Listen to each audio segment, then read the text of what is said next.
I investigated the Bell Witch haunting. What I found changed everything. I first heard about the Bell Witch when I was a teenager growing up in Tennessee. It's one of those stories that everyone in the area seems to know, passed down from generation to generation like a dark folktale. Even back then, the legend intrigued me, how a seemingly ordinary farming family in Adams, Tennessee, became the target of one of the most notorious hauntings in American history. But it wasn't until years later, when I started digging deeper into the story, that I realized just how disturbing and real the Bell Witch haunting truly was. The Bell family's story dates back to the early 19th century.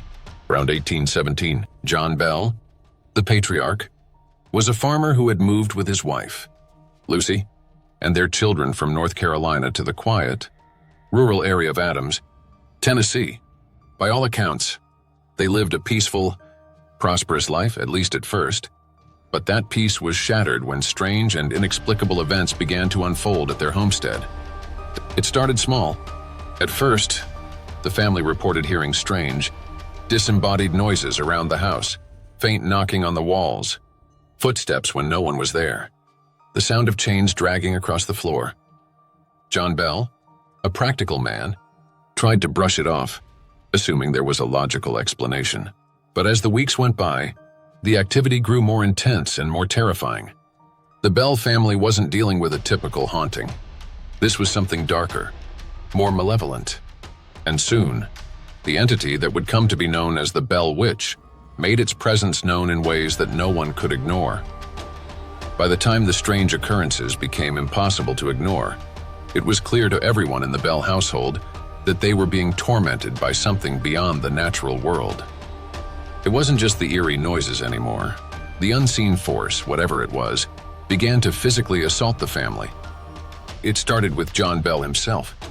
He would wake up in the middle of the night to the feeling of his throat being constricted, as if an invisible hand was trying to strangle him.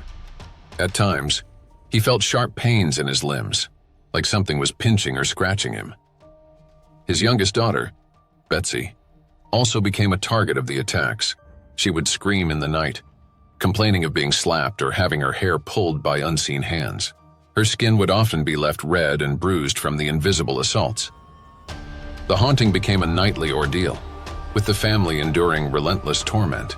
The sounds of scratching, banging, and chains dragging across the floor became a regular occurrence.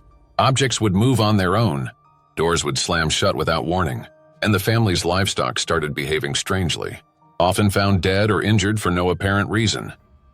Despite their fear, the Bells tried to keep the disturbances a secret at first. In a small, tightly knit community like Adams, the last thing they wanted was to become the subject of gossip. But as the hauntings grew more violent, it became impossible to keep the events contained within the family. Word began to spread, and soon, neighbors, friends, and even local ministers were visiting the Bell home to witness the strange occurrences for themselves. What made the Bell Witch case so unique and so terrifying was that it wasn't just one or two family members experiencing the phenomenon. Dozens of people witnessed the paranormal activity. Visitors to the house reported hearing the same disembodied voices, seeing objects move on their own, and feeling the oppressive, malevolent presence that seemed to hang over the Bell homestead. The spirit, which initially remained mostly silent, eventually started speaking. One of the most chilling aspects of the Bell Witch haunting was that the entity itself began to communicate directly with the family, and not just through vague noises or movements. It spoke, often in a voice that was clear and unmistakable, though its origin was invisible. At first, the voice would only utter low whispers, but over time, it grew bolder, mocking the family with full sentences. The spirit claimed to be a witch. Though its true identity remained a mystery, it called itself the Bell Witch and showed a particular interest in tormenting John Bell. The spirit seemed to harbor a deep, personal hatred for him, and it wasn't shy about making its intentions known. It claimed that it had come to kill John Bell and would not leave until he was dead. What was even more unsettling was the entity's intelligence. The Bell Witch would hold conversations with anyone brave enough to engage with it. When asked about its purpose or origin, it would give cryptic answers or deflect the question with sarcasm and mockery. On some occasions, It even seemed to predict future events or reveal personal details about visitors that it had no way of knowing. This eerie, omniscient quality only heightened the fear surrounding the Bell Witch. As the haunting continued, more and more people came to witness the phenomenon. Word spread far beyond Adams, attracting the attention of curious onlookers, skeptics, and even famous historical figures, including General Andrew Jackson. Jackson himself visited the Bell home, intrigued by the reports of the haunting. Though the exact details of his visit remain unclear, some accounts suggest that Jackson left the property deeply shaken, convinced that the Bell Witch was real. Despite the growing attention, there was little anyone could do to stop the haunting. Ministers tried and failed to exorcise the spirit, and even the most skeptical visitors left the house convinced that something truly supernatural was at work. But while the Bell Witch tormented the entire family, its most intense hatred was reserved for John Bell, and the spirit's ultimate goal was clear. As the months went by, the Bell Witch's attacks on John Bell grew increasingly violent and cruel. He began to suffer from strange, unexplained illnesses, and his health deteriorated rapidly. He would often experience fits of convulsions and seizures, and there were days when he couldn't get out of bed due to the intense pain racking his body. Doctors were baffled by his condition, unable to find any physical explanation for his symptoms. The Bell Witch continued to taunt him, often telling him directly that it would soon claim his life. The spirit's voice would whisper in his ear at night, reminding him that his time was running out. It was as if the entity was feeding off his fear and suffering, growing stronger with each passing day. In December of 1820, John Bell's condition reached its breaking point. He fell into a coma and never regained consciousness. On December 20th, 1820, he died. What happened next only deepened the mystery and horror surrounding his death. After John Bell passed away, the family found a strange vial of liquid near his bedside. No one knew where it had come from, and when they gave a small dose of it to the family's cat, the animal died instantly. It was clear that the liquid was poison, but no one knew how it had ended up in John Bell's room or who had administered it. The Bell Witch, however, took full credit for his death. The night after John Bell's passing, the spirit's voice rang out in triumph, gleefully announcing that it had succeeded in killing the man it had so hated. John Bell's death marked the climax of the haunting, but it didn't bring an end to the Bell Witch's presence. The spirit continued to torment the family, particularly Betsy, who had been one of its primary targets from the beginning. Betsy Bell, the youngest daughter of John Bell, had long been a target of the Bell Witch's cruelty. Even before her father's death, she had suffered more than any other member of the family. The spirit seemed to take a special interest in her, often subjecting her to physical and emotional torment. Betsy was frequently slapped, pinched, and scratched by invisible hands, leaving her bruised and battered. At night, the spirit would pull her hair, yank her covers off the bed, and whisper terrifying threats into her ear. But it wasn't just physical abuse. Betsy also endured mental and emotional torment at the hands of the Bell Witch. The entity began to interfere with Betsy's personal life in disturbing ways. At the time, Betsy was engaged to a young man named Joshua Gardner, but the Bell Witch made it clear that it disapproved of the match. Whenever Betsy and Joshua were together, the spirit would lash out, creating disturbances that frightened the couple and those around them. The Bell Witch's hostility toward the engagement grew so intense that it eventually drove Betsy to break off her relationship with Joshua. She was devastated, but it was clear that the spirit would never allow them to marry.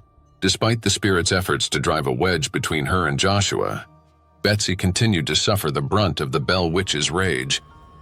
Her health and well-being deteriorated under the constant strain of the haunting, and there were days when she was too frightened to leave her room. Eventually, Betsy reached a breaking point. Desperate to escape the Bell Witch's relentless torment, she left the family home and moved away from Adams. But even after she left, the spirit continued to make its presence known. After John Bell's death and Betsy's departure from the family home, the Bell Witch's activity seemed to decrease. The nightly disturbances, the physical assaults, and the eerie voices became less frequent, and the Bell family was finally able to experience some semblance of peace. But the haunting never truly ended. According to the legend, the Bell Witch made a promise before it left. It claimed that it would return in 7 years to torment the family once again. And true to its word, in 1828, the spirit returned, though this time, its activity was far less intense. The Bell Witch reportedly spoke to one of John Bell's sons, Richard, during its return, but the haunting was brief and not as violent as before. After a short period of activity, the spirit seemed to disappear once again, leaving the Bell family in peace for good. But even though the Bell Witch's presence faded, its legacy lived on. The story of the Bell Witch became a part of Tennessee folklore, passed down through generations as one of the most famous and terrifying hauntings in American history. The Bell Witch Cave, located near the original Bell family homestead, became a popular site for tourists and paranormal investigators, many of whom claim to have experienced strange occurrences while visiting the area.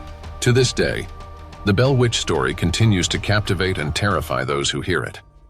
It remains one of the most well-documented hauntings in history, with countless witnesses and written accounts detailing the events that took place at the Bell family farm.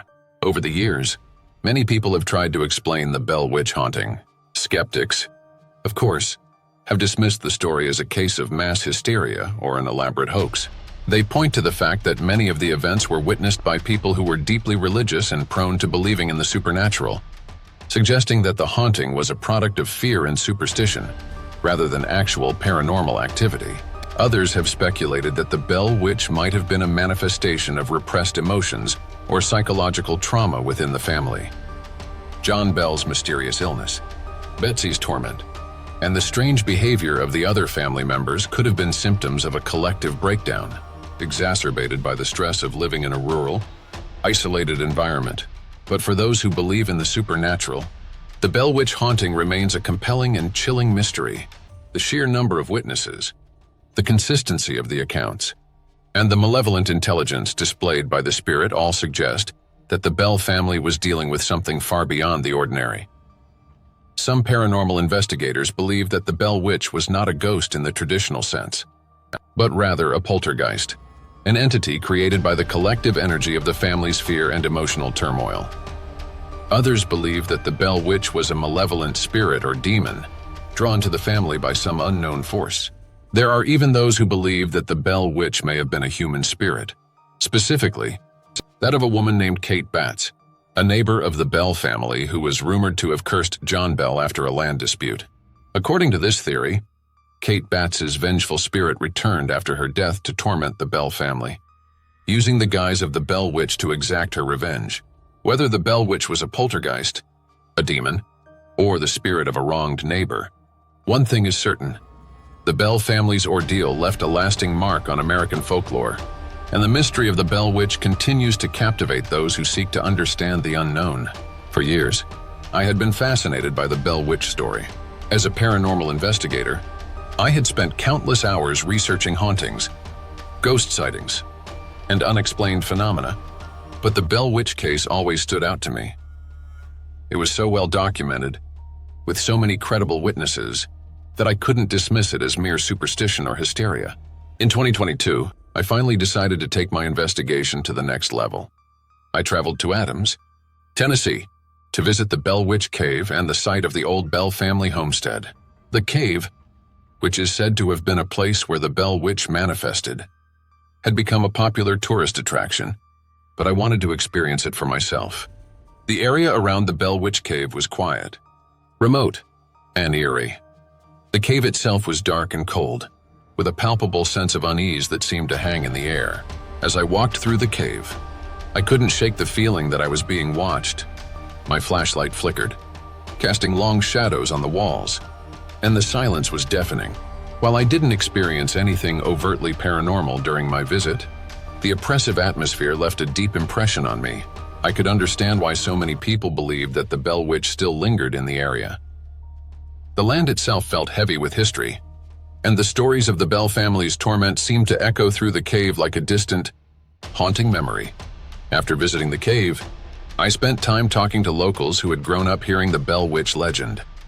Many of them were deeply superstitious, and though most had never experienced anything paranormal themselves, they firmly believed that the Bell Witch was real. One woman I spoke to claimed that her grandmother had once seen the Bell Witch's spirit while walking near the old Bell family farm. According to her, the spirit had appeared as a shadowy figure, standing silently at the edge of the woods, watching her. The woman's grandmother had been so frightened that she ran all the way home and never returned to that part of the farm again. Stories like these only fueled my curiosity. While the Bell Witch haunting may have happened more than 200 years ago, its presence still loomed large over the town of Adams. For many of the locals, the Bell Witch was not just a piece of folklore, it was a real, terrifying entity that had left a permanent mark on their community. As I continued my investigation, I began to realize just how deeply the Bell Witch legend had permeated American culture. The story of the Bell family's haunting had been passed down through generations, evolving into one of the most famous and enduring ghost stories in the country. Books, documentaries, and even movies have been made about the Bell Witch, each one adding to the mystery and intrigue surrounding the haunting. Some portray the Bell Witch as a vengeful spirit, others as a misunderstood entity seeking justice. But no matter how the story is told, one thing remains constant: the Bell Witch's ability to instill fear. For me, the Bell Witch haunting is more than just a ghost story. It's a reminder of how little we truly understand about the world around us. Whether the Bell family was haunted by a spirit, a demon, or their own collective fears, the events that took place in Adams, Tennessee, in the early 19th century are a testament to the power of the unknown. Even now, more than 200 years later, the Bell Witch continues to captivate and terrify those who hear its story. And for those brave enough to venture to the Bell Witch Cave or the old Bell family homestead, the haunting presence of the Bell Witch still lingers in the air, a chilling reminder that some mysteries are never truly solved.